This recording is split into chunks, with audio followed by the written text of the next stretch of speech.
How are we doing, guys? We are back with Before the Whistle Blows a bit earlier this week because we've got a certain game going on tomorrow night. And joined by Hal for the first time since we've got him as a permanent guest. How are you doing, mate? I'm brilliant. Thanks for having me on. Good stuff, good stuff. Corey, are you feeling confident going into tomorrow? Just very quick thoughts on that. I was, and then we've got a massive injury just come through. So no. Look, I was feeling quite confident. Not so much now. So yeah, we'll talk about it. We'll get onto it. And Mr. Wainman, just before we get into it, we've had a bit of news, haven't we, this week? We've had a bit of news, haven't we, mate? We've had we might have won a little prize, haven't we? And I mean, everyone's heard my thoughts on it. Let's hear your thoughts on it, then, mate. Go on. You know, it's been the first video I think you've done since. Yeah. Let's hear some reaction to it, mate. Yeah, I heard your reaction to it, and I don't think you gave it the oomph that it needed. I will forever now be addressed as best club content creator Wainman. That's what you must address me as moving forward. No, yeah. No, but honestly, amazing. So yeah, it was just class, weren't it, man? Because to be fair, to where we were from, and I think we were the first like proper Leeds YouTube thing, and naturally people were like, it'll be like Arsenal Fan TV, and we got a lot of stick and a lot of grief, and we've sort of just, you know, over time got better, and yeah, to win an award and be recognised is class, man, and so much love on social media as well, which was really nice. So many nice messages and that, and yeah.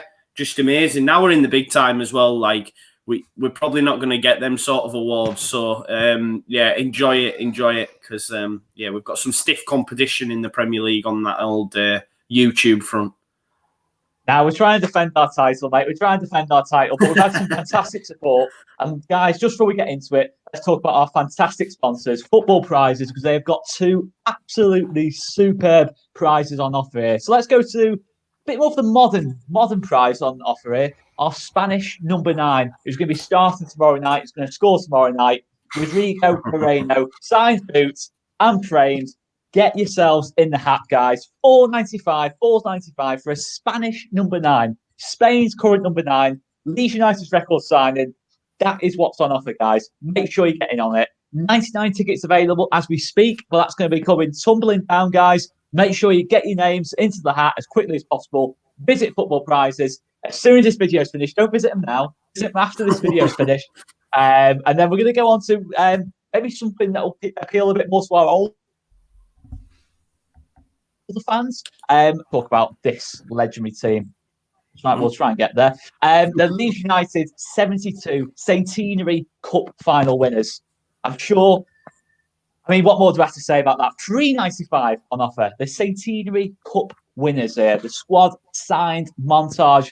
Get on it, guys. Get on it. Football Prizes. Check them out. 99 tickets available as we speak. Closes on Monday at 7:30. Get yourselves into the hat before all the tickets sell out, guys. And we'll give them a quick mention there because that is absolutely superb. It's absolutely superb, especially that 72 one. You're not going to get much better than that as a Leeds United fan. You're not going to get better than that as a Leeds United fan. And anyway, hey guys, make sure you check them out. Well, don't check them out now. Don't check them out now. Check them out after this video. Yeah, you don't need to go anyway. Make sure, guys, as well, if you're watching this as well, smash the like button. Smash the like button. Let's get straight into it. So we've got a Manchester derby coming up on Saturday. I mean, we're all still laughing our heads off at a certain result in midweek. I mean, Harry Maguire once again getting spoken about as the getting a lot of criticism, to be fair, on the third goal, I believe it was. I mean, I'll go to you first, Hal. Just Harry Maguire. You know, last time I tried to have a go at Harry Maguire, you shot me down, which is fair enough because he is a Sheffield lad. He's come through your academy, and fair play to him getting to where he has done. But surely now, Ole Gunnar Solskjaer, Harry Maguire, everyone involved, Anthony Martial, all these players, managers, coaches, owners are all kind of in the spotlight at the minute. The pressure is on going into this game. But let's not forget, they are actually above City in the table at the minute. What do you kind of see happening in this one? Well, first of all, I didn't have a go at you. I was merely defending Harry Maguire. I think I've only had a go at Danny on this channel. So forthright was I in my opinions. He appears to have been sacked Seems a bit harsh. Also, before I start, Corey, nice to see you again. We've chatted before, haven't we? And, we have indeed. We have indeed. nice to see you again. My mic's working properly this time. But I think my opinions less loud, but I can still hear you. My opinions definitely got you some views. So Cheers, Hal. We know how much you love West Ham, mate. We know how much you love West Ham. Yeah, no, I really hate West Ham. So Harry Maguire, you know how much I like him. So yeah, obviously that goes without saying. I'm going to keep sticking up for the lad. He's had a really tough time, and the last thing he needs is more people piling on top of him. He's English, so I'm always amazed. We seem to be the only nation that have a real pop at our own, and we very rarely stick up for them. I think that's such a shame, and we should stick up for international players who represent the country that we are all from. So that's always surprised me. Maybe it's because I've worked overseas and I've seen it firsthand when I've been in Spain and Germany. They just do not do the same. They stick up for their own, and I like that. I respect that. So Man United, well, they played a really good team, didn't they, in midweek? Do you want to try, Joe, and pronounce the team they played in its full name? Red Bull Leipzig. No. It's not Red Bull. They had to change it for legal reasons. So it's actually Rasenballsport Leipzig. Oh, that I did not know. Yeah, which means turf ball Leipzig. So they are, they tried to find a way of giving them a name that still had RB in it. So they're like a really well-run club. They're the perfect example of when a side has a technical director and actually has proper scouting in place. They are the exact opposite of where Manchester United currently are. They're just a short-term fix, the Ole Gunnar Solskjaer thing. I don't think anyone thinks he's the long-term solution. So they're the exact opposite. So I wasn't surprised at all that Rasenballsport Leipzig beat them. And how do I see it playing out? To answer your question, on paper, you'd say Manchester City are a better team than Manchester United, and they have a better manager. So it'd be silly, really, to say anything other than City to win. I mean, Corey, obviously, we've had all this, Ollie's the best manager in the world before we went into this. I've actually forgotten it. Since Hal just said that then, actually, what's their real name, Hal? Rasenballsport Leipzig. Rasenballsport Leipzig. So nice. You did well there, mate. You did well. I wouldn't be able to do that. Did well there, to be fair. I mean, Corey, obviously the pressure is back on Solskjaer after that big defeat midweek. They've gone back into the Europa League after all that effort to get into the Champions League. Surely, if they lose this game and having another game coming up straight after it as well, the pressure's surely got to be building again on Solskjaer. Yeah, I mean, look, I don't think the pressure is ever off Ole Gunnar Solskjaer at the moment. It's sort of, he gets one decent result, and then obviously you got the results against Southampton, Everton. And you think with the Leipzig game, and what I was confused about was he's gone with a back five, and they were getting pulled up all over the place. Angelino, first couple of minutes, he scores. And you're thinking, well, he's clearly not set up his team in the right way. And obviously they got the 2 goals back. But I actually don't. I think this game suits him, to be fair. He'll just sit back, soak up pressure, sit deep, and he'll try and hit him on the counter. And I think historically, Man United have tended to get decent results against Man City. So I can see him getting a win in this game. Pressure's off again, probably loses the next game, and then the same talking points come up. But he won't lose the next game. He won't lose the next game. He's got Leeds. Okay, he's got Sheffield United.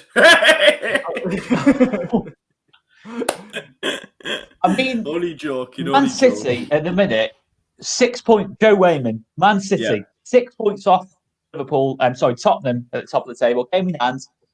Is this a must-win for Man City, despite being away from home? Would you go as far as say it's a must-win? They've really got to make that statement and go down. No, I wouldn't say it's a must-win. No, I think City are slowly clicking into gear. I know they've had some pretty decent results of late against less favourable opposition, but I mean they always put 5 past Burnley, don't they? But they're starting to click into gear for me. Look, I was on something on Monday, and I said that Ollie's time's going to come up, and I said they'll get knocked out of the Champions League, they'll lose the Manchester derby, and Leeds United will beat them, and that will be the end of Ole Gunnar Solskjaer.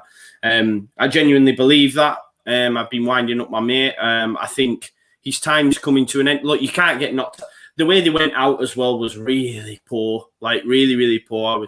I I went to see my family. I went to see my friend on the evening. He's a Man United fan. We watched the game together, so it was absolutely brilliant as well because I was able to give him a bit of stick. But like Corey said, setting him up the way that he did, I mean, I just think he's just pretty gash, if I'm being totally honest. I think they will lose to City. I do. Then Sheffield United, yeah. You never know though, do you? And then they've got Leeds, and I think Leeds could be the final nail in the coffin, and it'd be absolutely brilliant. But he's not the man for the job. Let's be honest. I still don't understand why he's still there. And but Ed Joe, Woodward's... why would it be brilliant? Because surely, as a Leeds fan, you want to see Manchester United underachieve. Yeah. I just think for Leeds United to be the one that caused Ollie to lose his job, it'd just be nice, because he's a legend there and stuff. But yeah, everyone always says, don't they, Ollie's at the wheel, so keep him in charge. But there's got to come a time where surely that comes in. And January's around the corner. And do they trust Ollie with money? Well, probably not. Poch is still out there, which I'm still surprised at, the fact that Poch is still there.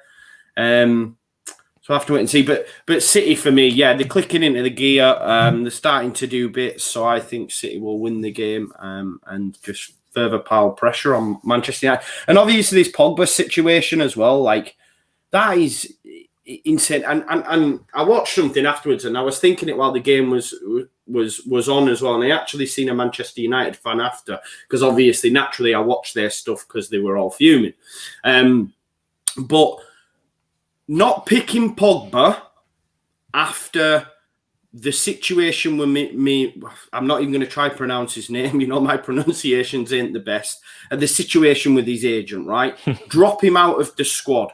Don't put him on the bench. What you've then now done by bringing him on, him scoring a goal, he's just created even more of a mess for himself, because he said, I'm not starting you because of what's gone on. And he's had to call on him to try and get something from the game. And he scored. And it just, like they were saying, and they were right, if that's Alex Ferguson, Pogba's gone.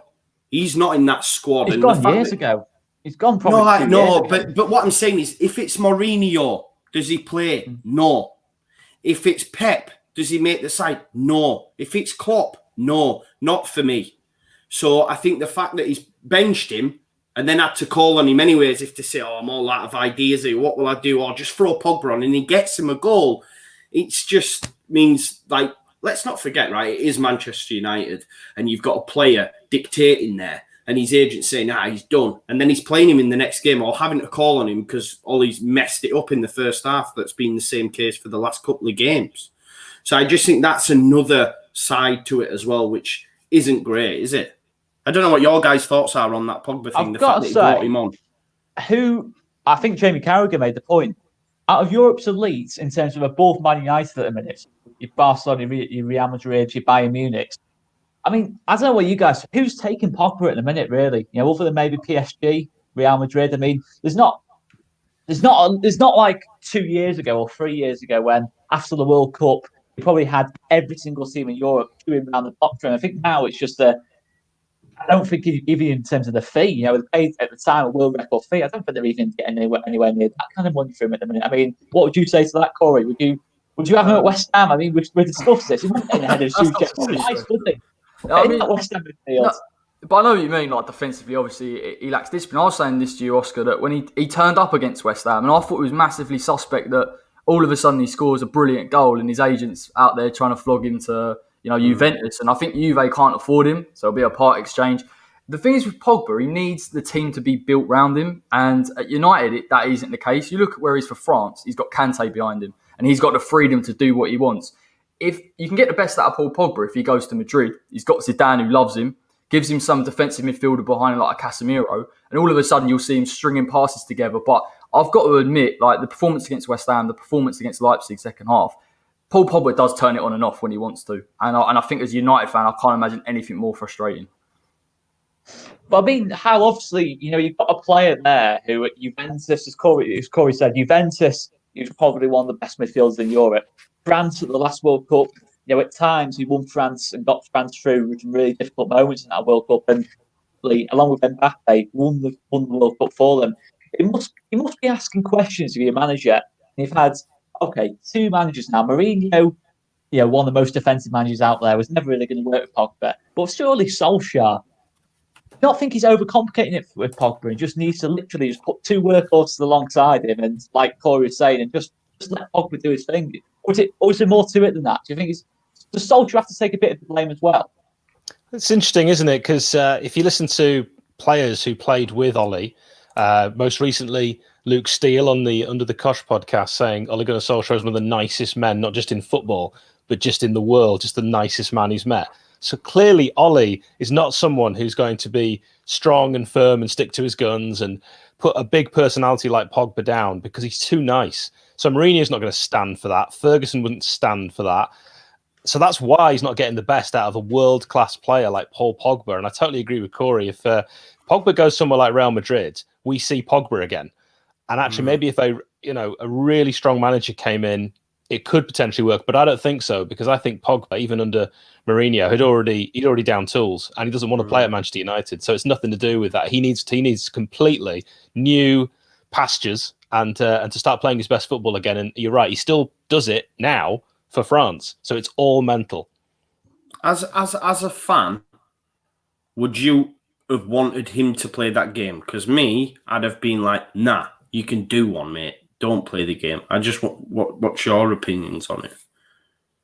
I mean, I definitely agree. When we had the thing with Payet, Payet was clearly our best player. He was unbelievable at times. But the West Ham fans were like, he can't even get near the first team. And I think, like we touched on, Ollie is that nice guy, and he is a soft touch, and it doesn't look good. But this power battle between Pogba and Solskjaer has been going on for ages, and it's almost getting to that point now where Solskjaer might not even sell him in January to try and prove a point.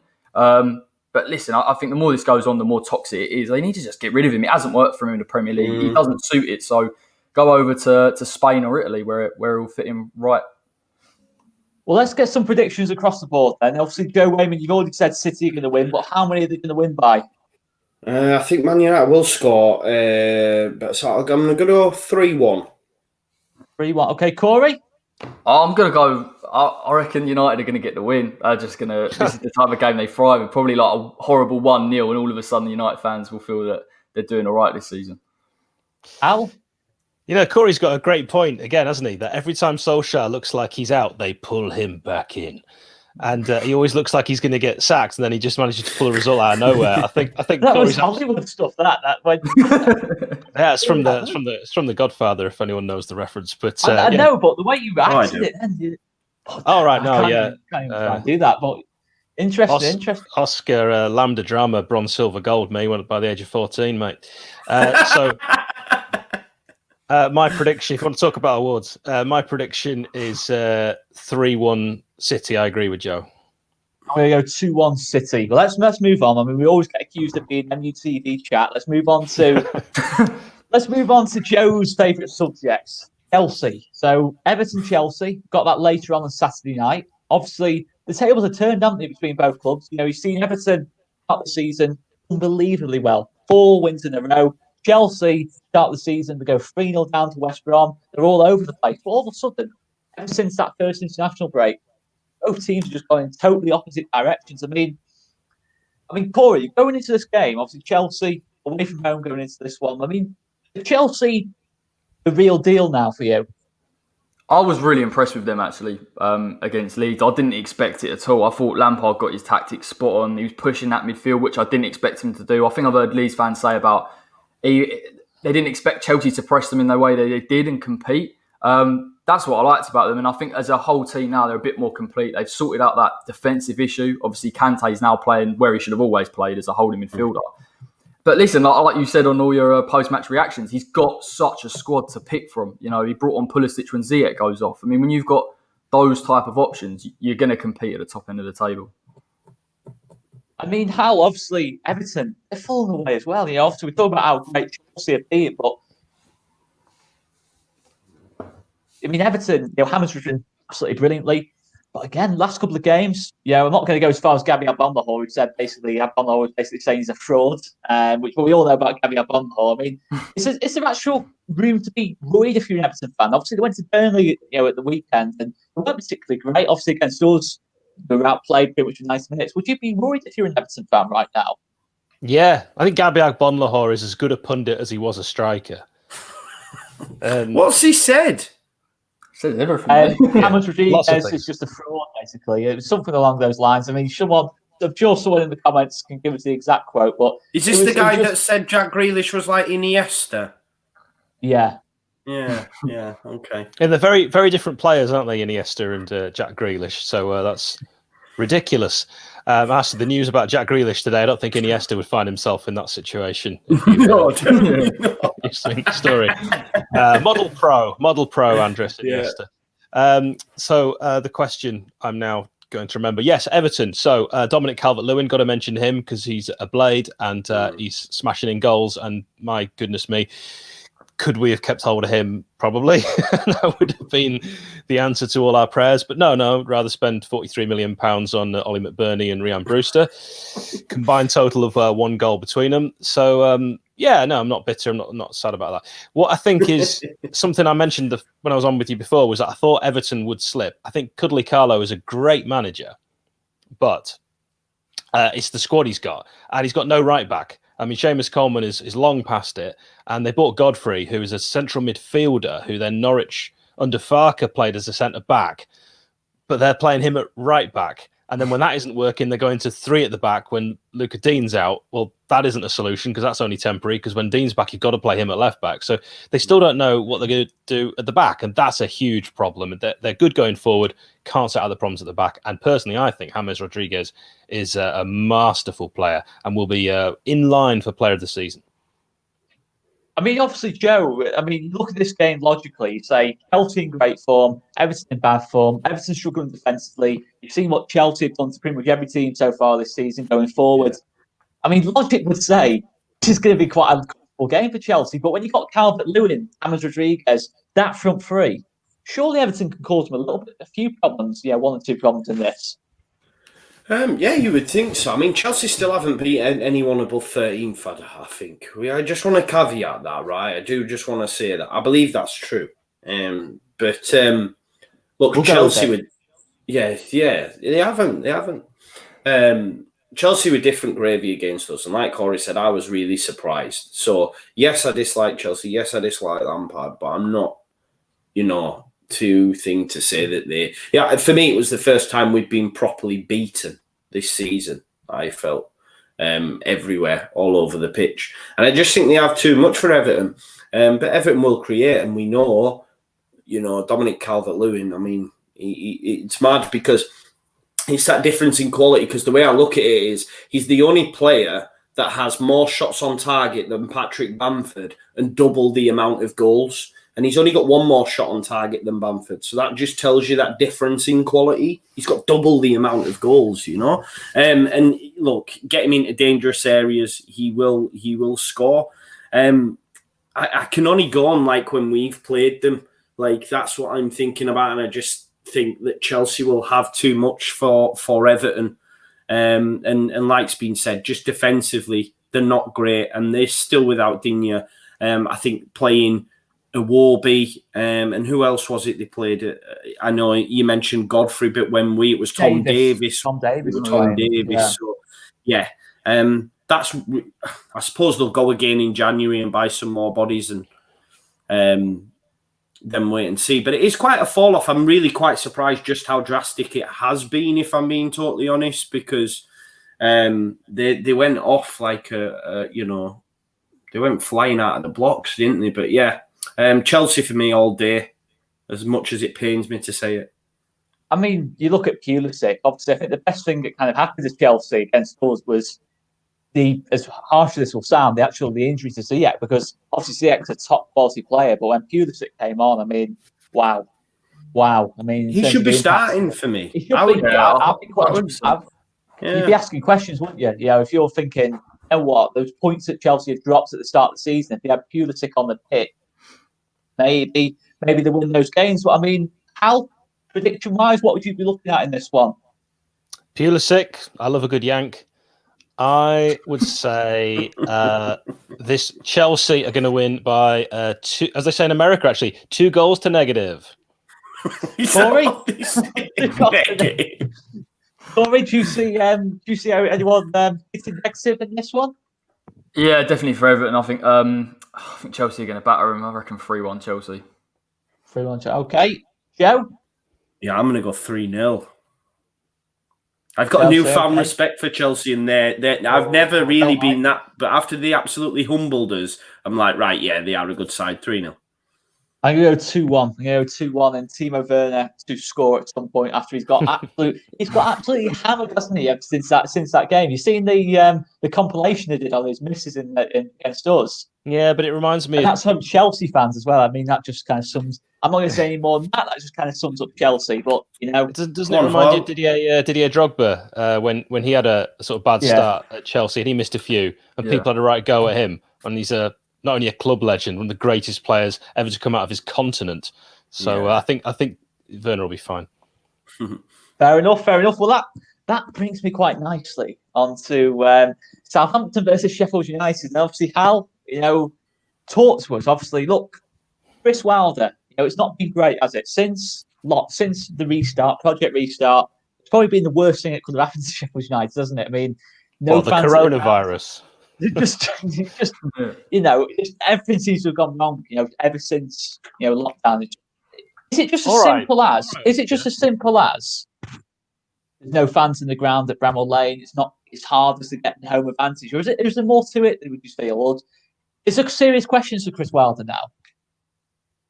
No, because he's Chris Wilder. If it was another manager who just started this season, he'd be sacked. Of course, Wilder's built up the credit because of what he's done. Right, when he took over, we were like bottom of League One, been there for 6 years, and he decided, I've had enough of this. Not only are we going to get out of League One, we're going to smash it, 100 points, 100 goals. Then we're going to do the same at the Championship, beat Leeds on the way.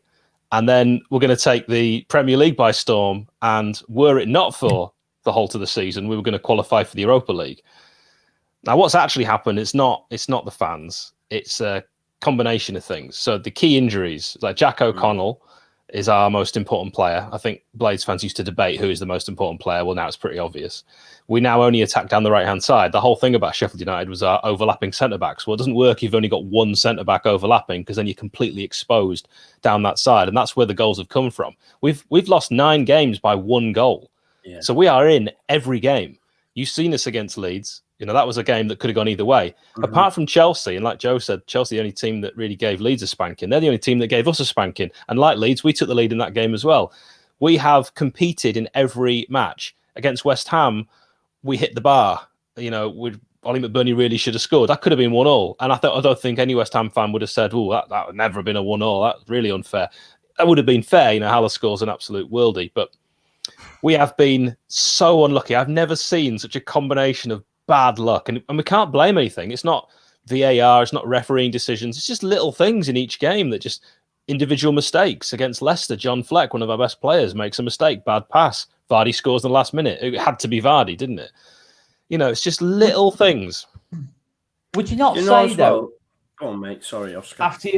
I'd look. Sheffield United's not as bad as he's not as bad as. 1 point out of 11 suggests you kind of like Derby County kind of bad all those years ago. It's obviously not that bad. You're obviously going to improve at some point. The results are going to come around at some point, whether it's with Wilder or not with Wilder. But surely, pal, after this point now, after how many few goals Sheffield United have scored, if you not say Chris Wilder needs to change something, try go to a back four, change something with the team in terms of going forwards.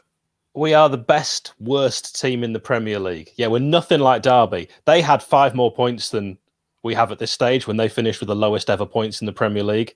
But like I said, we're not getting hammered. They were getting hammered. They were crap. And everyone could see they were going down. Crazy as it is, we're 2 wins away from getting out of this. And we showed last season when we went on many good runs. We had a whole month of wins. We were just looking really strong. We were really good away from home. So it's nothing to do with the fans because, you don't have that many when you're, in Tottenham's new stadium, for example. We absolutely battered Tottenham at their stadium and scored a perfectly good goal that was disallowed by VAR when Lundstrom's toe was offside and it wasn't even him that put the ball in. Anyway, I've let it go. So it's like a combination of little things that have like knocked us. Dean Henderson, of course, going back to Manchester United to keep their bench warm was a bad decision in the tournament year. He should be, I believe, sort of stuck with the Blades and played every minute and got into the England squad. He is the best goalkeeper in England. And not just the best English goalkeeper, he's the best goalkeeper in England. So losing him's huge. That's some claim. That's some claim, Al. He will prove that. He will prove that. Remember, I've seen him for sort of 3 seasons, and he's the real deal. He's probably the best goalkeeper I've ever seen at Bramall Lane, and I've seen some good ones. He just pulls off the miracle saves when he doesn't have a lot to do, and that's a sign of a good keeper. Reminds me a lot of Schmeichel, except he never gets lobbed. Hard to put the finger on it, and I think a few Blades would like to see a system change. But Wilder's not going to change the system, so forget it. We're playing Keane Bryan. Yeah. Ho, ho, ho, Keane Bryan, who was on loan at Bolton last season as the replacement for Jack O'Connell. And, try as he might, he's given his all. He's not quite Premier League quality. You know what, though? I just want to chip in. Like, if the shoe's on the other foot, and Leeds United have had this other start, we'd be exactly the same as Hal in that saying Bielsa's the man for the job, what he did for this. No, he won't change his principles, and nor do we want him to, and nor will we give him stick if he does. That's just how I see it as well. So when I see people say, oh, surely he's got to go, I would be very surprised if you probably find any Sheffield United fan that would say they want rid. They probably do exist, but I just can't see it. I remember watching the West Brom game. How you didn't score in that game towards the end of that game, I was willing it in because it's mad because I go on this thing Friday forecast on another one, and I say that I still fancy Sheffield United might do it, but I know based on your current points total, no one's ever done it. You're already down according to statistics. That's you gone finished. Hal, I want to ask you. Do you think you can get out of it? Are you hopeful, or do you think, it is what it is, we'll bounce back next year? Well, the West Brom game's a really good example. Do you put any stock in XG? It wasn't around when I first started watching football. No. But if you do, we are underperforming our XG by over 8 goals. So we are massively down. The goal of the game, almost. Yeah, exactly. And if you think about, apart from Chelsea, where we weren't really in that game, that's if we'd managed to score those goals, we'd have got a draw, so we now have 9 points. Anyway, you can't look at it like that, but you know what I mean. So do I think we'll get out of it? Yes, I've got to, because it still feels early on in the season. This started long before this. When people say second season syndrome, this started long before that. This was as soon after lockdown. We came back our lockdown against Aston Villa looking completely different. We have not looked the same since the last match I went to, Norwich at home in March, packed Bramall Lane, smashed them. We were about to go to Newcastle, who had their goalkeeper out. We would have beaten them. We would have been at that point 5th, I think 4 points off 4th, and only a few games left. So anyone who says, "Oh, what you're talking about, deluded, never got into Europa League," we were there. It was real, and we could taste it. And then this stoppage has completely killed all our momentum, knocked our confidence. The lads look totally different. On paper, we've got the worst squad in the Premier League this season. We had the worst squad in the Premier League last season. But we're better than the sum of our parts. However, when you've got poor players not playing as a team and a cohesive unit, it's impossible to get points. Do you know? Sorry, just to ask Carl another question. Because I haven't seen him for a while. I just want to. Sorry, Oscar. Do you think the Brewster signing was a mistake? Oh, it's too early to tell. I mean, let's say that we go down to the no VAR championship where there's games on a Saturday at 3 p.m. Got to try and get these little glimpses of light where you can find them. He might propel us back to the Premier League and play like he did for Swansea, where he scored a goal every other game. So it's far too early to tell. If you're just going off the games where we've signed him, we've played him so far, he's not looked good at all. But I have faith in Wilder. We trust. If you look at Wilder's recent signings, objectively, you'd have to say that they've all been mistakes. They've all been poor. I know that sounds really harsh, but the money has been thrown We never spend money. It's the first time in my life Sheffield United have spent money. Our record transfer was Don Hutchinson for like £1 million forever. And it's sort of just been smashed out of the water. So this is uncharted territory, and it just hasn't seemed to work. I mean, Corey, obviously going into this one, Southampton are in a sense are the total opposite of Sheffield United. You know, obviously they had their really bad times this time a year ago. They've kind of risen, but Sheffield United have kind of fallen since then. But is this kind of an ideal kind of game for Sheffield United? You know, Southampton have been quite open. If they can keep it tight at the back, know they're going to get chances, you know, from a ball over the top. I mean, what kind of game, if you're out pushing for a prediction, what kind of game would you be seeing here?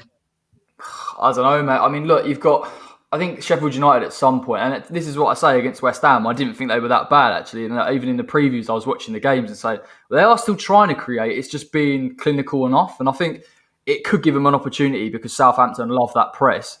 Equally, if Sheffield United go and press them, they've got Danny Ings, who's now back in, Che Adams. Their midfield, Southampton's midfield is top drawer as well. Ward-Prowse, Armstrong's back in there. It will be a tough game for Sheffield United. I think Southampton have gone under the radar this season. You know, for me, they're probably doing better. They are doing better than us on the table, but as well, just consistently. So it's going to be a tough one. I just think Sheffield United, if they can take their chances, which obviously is a massive statement, then they can get something from the game. But, the Leicester game, you were unlucky. If they got a draw against Leicester, maybe things are starting to look up. But everyone knows Jamie Vardy on the half turn, getting in behind, it's game over. So, yeah, I still think Sheffield United have got a chance, but Southampton, for me, a bit too strong. Interesting. I mean, Joe, if I was pushing for prediction, mate, what would you be looking at? Just because my friend's on, I think they might get something. So I'm going to go for a 1-0 Sheffield United win. I do always say, though, and someone's mentioned it in the comments, Jordan Dix, whenever I do mention, I say, my friend says they'll only ever score once, so it'll either be a draw or a 1-0 win. So I'm going to go for a 1-0 Sheffield United win. Go on, Hal. Are you as optimistic as Joe there? Joe sounds like a closet play today, I've got to say. Yeah, well, I mean, we played Southampton last game of the season, and we took the lead, John Lundstrom, and then if we could have sat on that, we'd have been fine. Billy Sharp missed 2 great chances, which is so unlike him, and they beat us 3-1.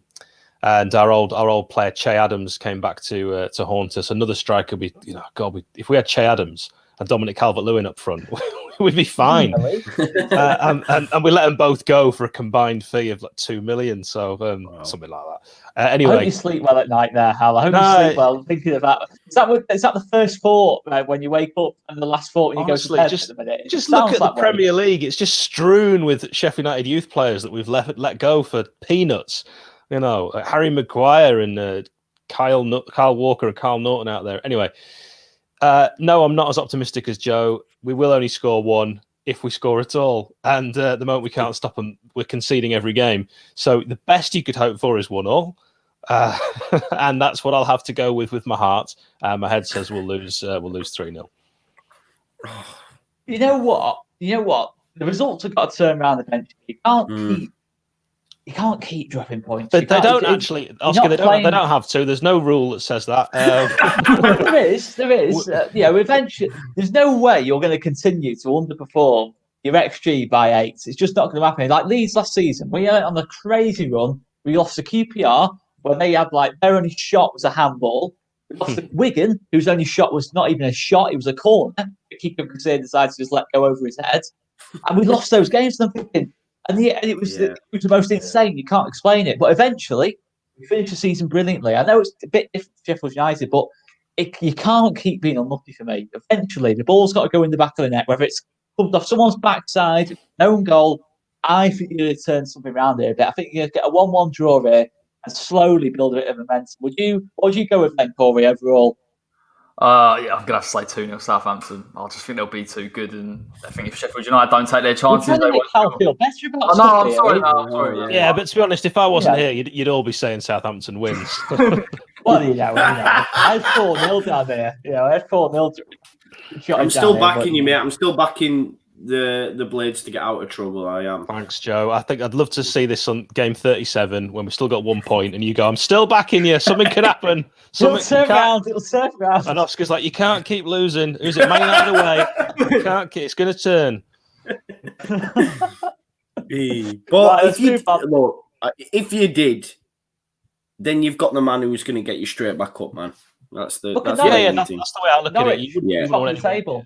You wouldn't want anyone else. Yeah, you could say that, Oscar, although I suppose you could say Watford and Bournemouth got rid of their managers and they're also up there. But but Norwich stuck with that. Norwich is probably the most similar kind of situation to yours in a sense. But they're stuck with Burnley did it, didn't they? Burnley did it with Dyche. Sean Dyche, Chris Wilder in the Championship. At the very least, you're going to be challenging the season.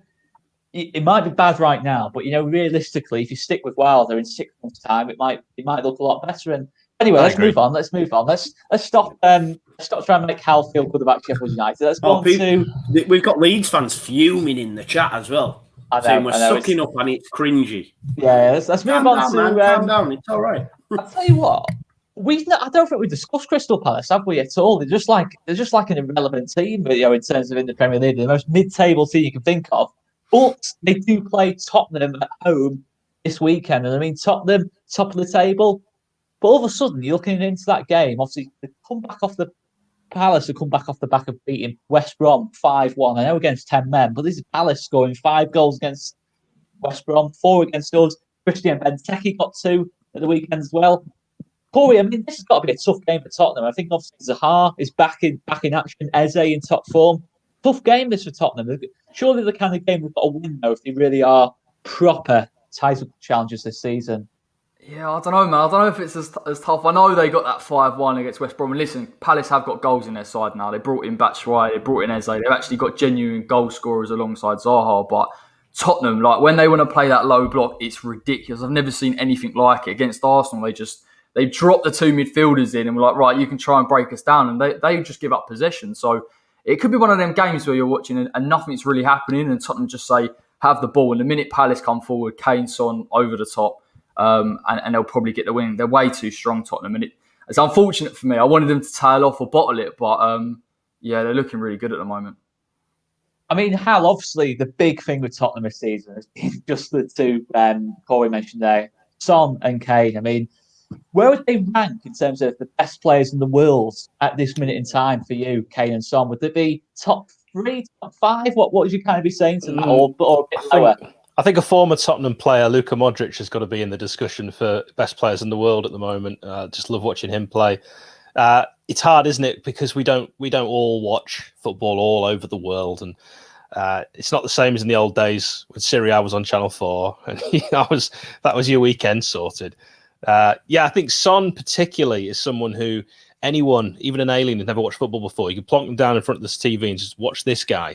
The way he plays, it's effervescent, it's fantastic, it's flowing. He looks like someone who cares. He looks like someone who knows exactly what he's going to do with the ball whenever he gets it. He's not like a Tino Asprilla who's got the pace but doesn't know where he's going to go, or a Paulo One-Chop, for example. He is someone who I always feel confident when he's got the ball. He's not going to give it away, and he's going to do something worth watching. So I love watching Son. Harry Kane is one of these that I think surprised everyone.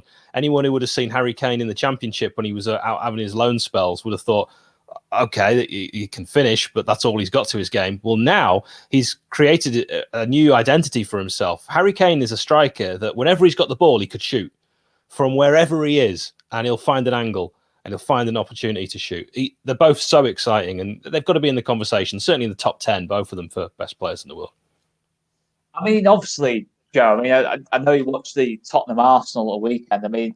Son's performance in that game was just wow, in terms of just almost winning that game. The goal he scores is at the moment when Tottenham are under the cosh. If Tottenham lost either player to injury, is that it for them, chance? Is that just it for them? If they lost either player to injury? I would say so, wouldn't you? I don't know who. I would anyway. Who would? Bale's. I was expecting to see more of. He's obviously not quite up to it. If he comes in for Son, for example, I don't know if either of them go. Then I don't know who's coming in to replace. If Kane goes, would they go with? Is it Vinicius? Who they brought in? They're just not the same level, which is mad actually when I'm saying that, because it's Gareth Bale, but he's obviously had a drop off because Mourinho's not playing him. I thought we'd see so much of him. I thought it'd be Son, Bale, Kane, wow, that is going to be, and it's just not been the case. But, I mean, Spurs, that goal as well by Son, it was a beauty, wasn't it, to be fair? And they just get the job done. Like, they just get the job done. And that's the thing with them. I think they're genuine challengers, because one thing we will say is Mourinho wins trophies. So I do think come the end of the season, Tottenham will have some silverware in their trophy cabinet because they have that man in charge. Whether it's the Premier League remains to be seen. But if they're going to do it, it's going to be this season for me. Because it's all over in it. It's so mad, I think. But then again, I say that, but Liverpool are just fucking brilliant, aren't they? Let's be honest. Every time I think they're going to, pull up, they batter Leicester, they batter Wolves, So it's going to be so hard for them. But sorry, I was just too busy on the chat and thing. Who are they playing again? Palace, isn't it? Palace away. Dalama Palace. Palace are no good. Go on then, give us a prediction. 3-0 Tottenham. 3. Okay. Corey? Yeah, I'm going to go 2-0 Tottenham. Al? Jordan Dix in the comments said a shock 1-0 Palace win. And do you know what? I like that. I like being a contrarian as well. So, I'm going against the grain. And I'm going to say Palace 1-0. And I don't know if Andros Townsend is fit, but it'd be great if he could score. I think it's a tough game. I can see Palace scoring. I can see Palace scoring. I think Zaha against Dyer. I'll go 2-1 Tottenham. I still think you can play Tottenham against anyone at the minute. I think they give anyone a game at the minute with those two.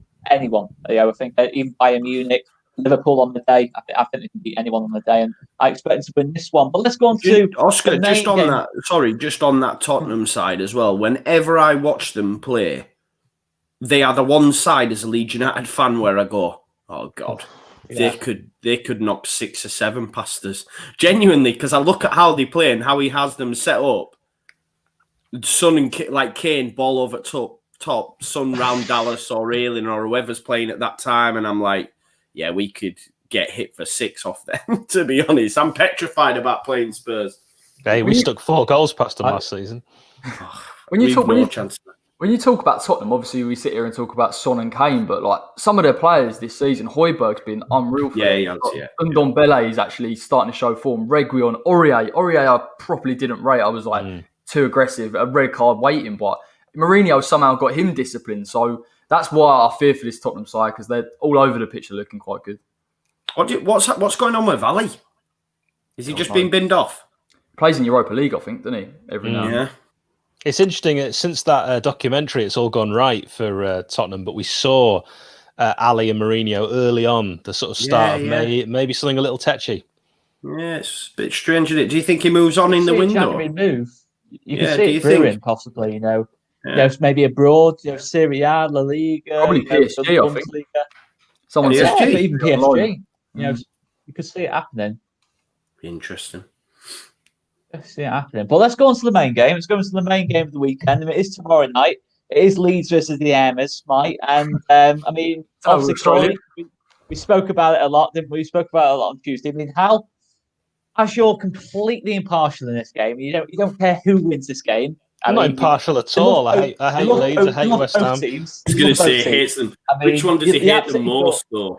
It'll be us. And that's the thing. I mean, who do you actually want to win this game? Out of interest, if you had to pick one to win this game, who'd you pick?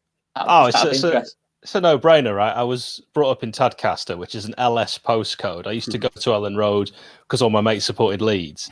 The amount of times I met Leeds players when I was in Boston Spa, and I used to go and watch them training sometimes. And I'm from Yorkshire, so I'm obviously going to side with the Yorkshire team over some random Southerners who've only ever harmed my club. I mean, if I had a choice, Leeds 9 or 10 past them. Quite happy with that. I mean, obviously, mate, Joe, I mean, the big thing is Robin Koch's out for 3 months. Jake Llorente's not playing this game. We know that back 4 that's starting this game. And the fact of the matter is, what worries me a bit about this game is I still look at that back 4 and I still think the strongest point is Luke Ayling. And Luke Ayling's playing out of position. So Is that back four a bit of a concern to you going into this game? Yeah, of course, yeah. I think yous have already spoken about it, and we found out that crazy stat on Monday Night Football that we do from John about the set pieces and the aerial duels, and how Leeds United have lost out to 50% of aerial duels, and the closest team next to us is Crystal Palace on 23% or something, and it's just like, that is a massive, massive difference, that's huge. And the fact that that are probably our best in the air, although I don't think he's great in the air personally, others seem to think he is, but I don't think Koch's that great in the air, if I'm being totally honest, but he's probably our better header of the ball. Gone are the days of like Bartley and Pontus when they used to get goals defend them at one end and get headers at the other. For me, set pieces, just to call it out at the minute, both taking them and conceding them, are absolutely shocking. And I look at like Haller, I think Antonio's out, Haller, good in the air. I watched the opposition preview that you did, and Corey there's a stat last season, was the Corey? Yeah, second most headers, one in the league, which is which is a big feat. And I think we might struggle from balls into the box. Do we know who was number one, by the way, with winning the most Tarkowski. Tarkowski for Burnley. Brilliant player. So I see that as an area that Moyes is gonna go after 100%, and it'd be daft not to. Let's be honest. That Chelsea game we won 1 out of 8, I think. Yeah, Bamford. And that's your striker, It's not even your defender that's, heading it out. So it's an area that we're really lacking on, or lacking in at the moment. But I do think the fact that Rodrigo's going to be in there, Rafinha, Click in his more favoured position, and Bamford, who's been brilliant this season for me. His movement's been class up top. And I think we will cause problems for West Ham going forward. We've just got to be clinical, because if we're not, then know that West Ham will punish us. Obviously, I think Leeds will win the game, but it's one of them where it could go either way, if I'm being totally honest. I mean, with that in mind, Corey, obviously we spoke at length about, obviously the strengths and weaknesses. I mean, I kind of pushed you for a prediction on Tuesday night, but I didn't quite get a prediction out of you. I mean, go on, mate. Give us your unbiased prediction going into this, mate. I think it's tough, mate, because I've sort of said before we sort of got going, but like Masuaku's now injured, and that's our left wing back out, and we haven't got anyone naturally to replace him. So I'm a bit worried Moyes is going to play a back four, in which case I feel like Leeds are going to get quite a few opportunities to get behind. But I think it'll be 1-0. I will take a 1-0 as well. I think Leeds as well will put so much pressure on us. You will get something. You have a lot of attempts. We'll sit back. And I just hope we get a set piece. And I think if we get a set piece, we've got so many players. Ogbonna, Souček, Rice, Haller. It's bread and butter to Moyes. So fingers crossed we can get the draw. But I'm a bit less confident now. I know that the system might change a bit. I mean, obviously, can I just ask you, Oscar, as well? Sorry, and I just want to get the other lad's opinion on it, because I was just doing something with another channel earlier on, and Bielsa was asked in his press conference, will you keep West Ham guessing? And he said no, and then read out the first 11 and the positions they'll play. And I think it's pretty trivial, and Bielsa makes the point it doesn't really matter. But the fact that we're having to move the back four around, and obviously, if he goes with Bowen, etc., he knows who Bowen's going to be up against. He knows who, say, if Ben Rama starts, or who's the other guy on the left, Corey? Fornals. Yeah, Fornell. So whoever he goes with. So does he look at it and say, right, Dallas is now playing at right back. I know that, and Moyes, right, okay, which player's better suited? These are his weak points, and that's how we go after them. And do you think there's anything in that, Oscar, that sometimes Bielsa is maybe a little bit too honest when asked the question? Because he's like done it as if to say, he didn't have to. He could have gone, no, I won't keep. I just think, I'm not calling him out, but just for him to go, well, no, he is my first 11. Do you think there's any sort of advantage at all? So I think it's a good talking point. I just wanted to. I think obviously he did it a lot last season. Yeah, quite a bit last season. I think before as well. And it's not is there anything that we really gain from it? Is he doing it for a psychological reason? I mean, obviously, you see Mourinho. I remember Mourinho used to do it a lot when he was at Chelsea and that. He used to do it all. He used to name other teams starting 11 as well at the same time in press conferences, and it used to really, really kick things off in the mind games in a big game. But Mourinho did that reason. He did that famously in 2005. I think the first time we saw it when he played Barcelona. And he reeled off their team as well. And they won the game. It really got into Barcelona's heads that he knew more about Barcelona than Barcelona did, kind of thing. And I remember that really well. But I always, as soon as I see managers do that, because Bielsa's not the only manager who's done it, I always think back to that Mourinho thing. I always think back to Mourinho doing it, and I don't think Bielsa's done it for any reason beyond that. But I don't know. Did West Ham gain anything from it? I don't think so. I know he'll know what our team is because Moyes never changes the side. So for me, it might be one of them games. He says, "Look, Moyes is not going to change it. I don't really care." Leeds have got a predictable lineup. West Ham have got a predictable lineup. The only things would be slight tactical things with the two centre backs or maybe Phillips sitting a bit deeper. But other than that, personnel wise for both teams, it'll be pretty similar. Yeah, I mean, I'll be honest, I'd rather Bielsa didn't do that, if I'm being honest. I would rather him not do it because I don't really think there's anything to be gained from it. I think it's, I don't really like things like that, if I'm being totally honest, but I'm not going to get too worked up about it. I don't think it's going to make any big difference to the result or how the game goes, really. And for that reason, I still feel confident going into this game, relatively confident. I think, obviously, that back four, against Haller, Antonio, whoever it is starting up top, it is a worry. I do think we're going to concede from Aaron Cresswell-Croft. It feels inevitable at some point, the way he's playing at the minute. I mean, he's top of every metric going at the minute. I think it's Josh Hobbs or might have been John from All Stats Aren't Me themselves who mentioned about, I might be wrong actually there, but if someone mentioned anyway about Aaron Cresswell just being ridiculous in terms of crossing into the box, creating chances, he's absolutely head and shoulders above everyone in it. So you look at that and think him putting balls into the box is probably where West Ham score. But I still think we've got enough about us to really control the game, get on the ball. Rodrigo starting, I think it makes it difficult for West Ham to sit in. I'm still thinking 2-1 Leeds, to be honest. I mean, how would you looking at this from a non-biased point of view? What would you be saying on this one, prediction-wise? I think Leeds will win. I think Leeds will concede because of what's going on at the back at the moment. So I think this might be my goaliest prediction of the day, but Leeds to win 3-2. Joe, if we can push you for a final prediction there. I'm going to go 2-0 to the Mighty Whites. Clean sheet, mate, I'll take that all day long. Clean sheet. I mean, I'll be 3 clean sheets in 4, to be fair, if we can keep the clean sheet there. But yeah, I'll take that all day long. And even Corey's not gone for the West Ham win because we all know Corey will be converted to a Leeds fan by Saturday morning. No chance. We'll get a goal. We'll get a goal. Trust me. We'll get a goal. It's coming. Well, let's, as the games we've spoken about anyway, we know Hal wasn't with us last week, but we have started a new kind of quiz version. Has everyone got the questions ready?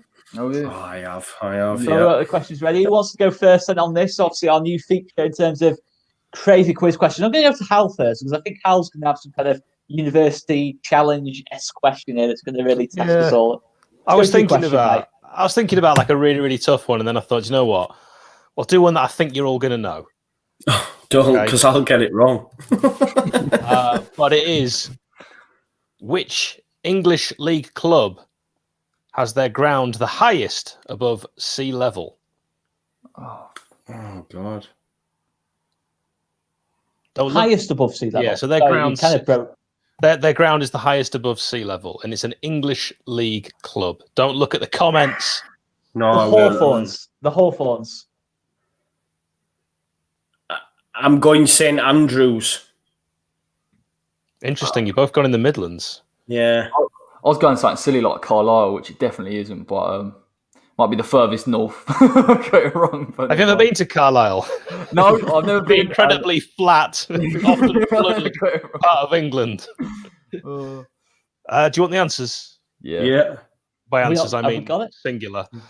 Yes, Oscar, you said the Hawthorns, which is correct. Hawthorns, that's right. Oh, yes. Really? Oh, wow. So, Joe, you were geographically very close, and Corey miles off. Right. Corey, see, Oh, go on. you need to give us a good question now, mate, after that answer. Oh, come on, man. It's not that great a question, but it might probably a bit. So, Arsenal beat Tottenham at White Hart Lane in 2004. I didn't beat them, sorry. It was a 2-2 draw. Who were the 2 Arsenal goal scorers? Oh, for God's sake, man. You can do it, man. I believe in you. It's not as difficult as it might look. Henry and Ljungberg. I'm just going to go for the most obvious. Henry and Bergkamp, surely one of them. 04. I mean, is it like a trick question that we wouldn't expect? Nah, they're definitely predictable goal scorers. Okay. Oh, man. Well, I think Henry is one of them. And I'm trying to think if he was still there, but was Wiltord still there at that time? I think he was, but it isn't him. Everyone's got it wrong. It was Vieira and Pires. But I think it was too niche, though. It might have been too niche, that one. I'll have to sort it out next week. Yeah, just a bit, mate. None of us Just a bit. support Arsenal, yeah. Are you a closet Arsenal fan? No, that question very last week. Are you Arteta in or Arteta out? That's the main question. I've got my T-shirt already. No, honestly, that question last week with the under-24s did me, so I thought I'm going to have to step it up and make it proper difficult. Are you ready? Go on. Who reached 100 Premier League goals at the youngest age? Ooh. Okay. There's some options as well if you want, but I think that'd be too easy. Do you want me to give you the options? You got Robbie Fowler, Wayne Rooney, Romelu Lukaku, or Michael Owen? I was going to say Kane, but I'm glad I didn't say Kane now, to be fair. I want. My gut said Rooney, but I felt like Owen burst onto the scene scoring more goals. So I might go against what I think and say Owen. Corey? I'm going to go Rooney, mate. That was my gut on that one. Oscar? Do you want to go Kane? I'll go Lukaku. Something about Lukaku, I think he might have won that. Michael Owen. Oh. Never go with your gut. That's what we learned. Right, then. I'm going to go to it. Okay. Which outfield player has played in a Champions League final in 3 different decades? Oh, God, I saw this the other week, man. Again, got options. Got options. If I you was want the thinking of options. Buffon straight away. Yeah. What, in the final? In the final. Not necessarily won. Right. In fact, he hasn't won in 3 different decades, but he has won 2 out of lost. 3 finals. He's won 2 out of 3. Right. Outfield. Okay. You can have the options if you want the options. Yeah, I want the options. I want the options. I'm struggling at the bottom here. Okay. Number 1, Clarence Seedorf. Number 2, Ryan Giggs. Number 3, Zinedine Zidane. Giggsy. Clarence Seedorf. And Joe? I'll just make it a sweep and I'll go Zidane then. Well, one of you's right. I thought I said being dead witty. I said one of you's right. Obviously, one of you's right. Corey is right. Ryan Giggs, 1999, 2008, and 2011. Who's won? Is it Hal won this week? I'm not even score it. I haven't, but I'll take it because I think I've got one. Corey's got one. I didn't get one. I've got one. No. We've got a tie. It's a pretty low scoring week. I think Locke got 4 last week, didn't he? Yeah, he did. So, yeah. It's a low scoring week. We've not taken advantage with the absence of our Welsh wizard Locke this week. But anyway, guys, it's been a quality chat. This one, it's been a quality chat. I'm just going to go back to our fantastic sponsors who you can now check out because we're about to sign off. But make sure you check them out. Football prizes. First of all, modern day Rodrigo Moreno, he's number 9. Leeds United's record new signing, $4.95 a ticket. 99 tickets available as we speak. It's probably less than that now. You've got until Wednesday to get your name in the hat. Make sure you check out Football Prizes. What a top quality prize this is. Rodrigo's signed and framed football boot. His boots. Check it out, guys. Make sure you check him out. And let's go on to something a bit more retro. but probably the greatest day in Leeds United's history, the 1972 FA Cup final, the centenary final. Alan Clark 1-0, Clark 1-0. I mean, you can't get much better than this, guys. You can't get better than this, really, as a Leeds United fan. The montage, squad signed. Let's just add the squad signed final montage. Tickets are $3.95 on this one, $99 available. It closes on Monday. Check them out. Football prizes, and it's not just for Leeds fans. You know, if you're not a Leeds fan and watching this, there's plenty of other cool stuff going out and about every single week, every single day, available at Football Prizes. So make sure you check them out once we sign off, guys. They're absolutely top class supporters of the channel this season. And yeah, I mean, unless we have anything else to add, I hope we all have good results other than Corey. Come on, Johan. Yeah, tomorrow we do. We have the watch along and the match day build up all for tomorrow because we play West Ham Friday night. So yeah, make sure you check that out. Live from 7 o'clock. First with the lineup 7 till 7:15, and 7:30 we're straight into the live watch along, and then after the game, I think depending on the result, we might do to the game or we might do it Saturday morning. And of course, we'll be joined by Corey on the opposition post match as well on Saturday. As long as he joins us, yeah, I'll take a minute if we get better. Don't worry. You know, I know you will, mate. I know you will, mate. You're a good lad for doing that. Hal, good luck. Doing anyway. And Hal, obviously, you know it's going to turn round, mate. You know it's going to turn round. You do. When it turns round, I hope, mate, your first thought is, you know what, Oscar was right. You know what, he was picking up XG. You know what, he was picking up XG. But you know what, it will turn round, mate. It will turn round. You might not stay up, but you will start. You're not going to finish the season on the point. After every euphoric moment in my life, you have been the first thought. It'll just continue. Fantastic. I mean, we're running only for 3 months, so that's fantastic. That's you just took that in your stride, didn't you? You know, not freaked out at all there. You know, not in the slightest. But I guess we'll. I mean, a lot of good luck messages for Hal there. I mean, as far as I was aware, you weren't playing the game, but you know, you may well be getting in there ahead of Kane. I'd have scored as many goals as Ryan Brewster. And on that note, I'm going to leave it there. Make sure you check us out tomorrow night, as Joe said. Watch along, line-up reaction, post-match reaction to the game, joint player ratings, opposition post-match. What more can you want? The award-winning, we can now say, FCCC, Content Award Champions, FCCC. I like that, Triple C, WWE. You know, what more can you want, guys? Subscribe and like the video. Just subscribe and like the video. That's the only instruction after this, guys. And make sure you check out Hal and Corey as well. And we'll leave it there, guys. We'll see you later. And we'll do this awkward bit where we're all going to